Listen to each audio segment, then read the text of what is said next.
نصير الشرك الطوسي، هذا الرجل المعروف بنصير الدين الطوسي من أكابر علماء الشيعة.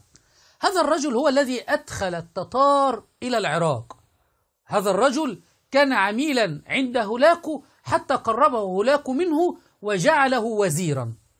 هذا الرجل الذي تسبب في قتل آلاف من المسلمين. أوصى هذا العالم الشيعي في آخر حياته أن يكتب على قبره كلب. نعم، لكن القلب وفي، معروف عنه بالوفاء. أما نصير الشرك الطوسي معروف بالخيانة والغدر. نصير الدين الطوسي من علماء القرن السابع الهجري. وبماذا أوصى نصير الشرك الطوسي في آخر حياته يا غزي؟ لحظات الأخيرة من حياته لما سألوه نأخذك إلى النجف قال إني أستحي من الكاظمين، من الإمامين.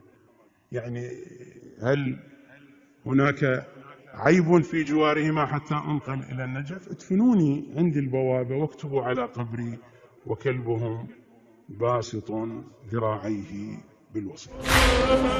الحمد لله الذي جعل هؤلاء يتمنون أن يكونوا في آخر حياتهم كلاب عمائم مزيفة.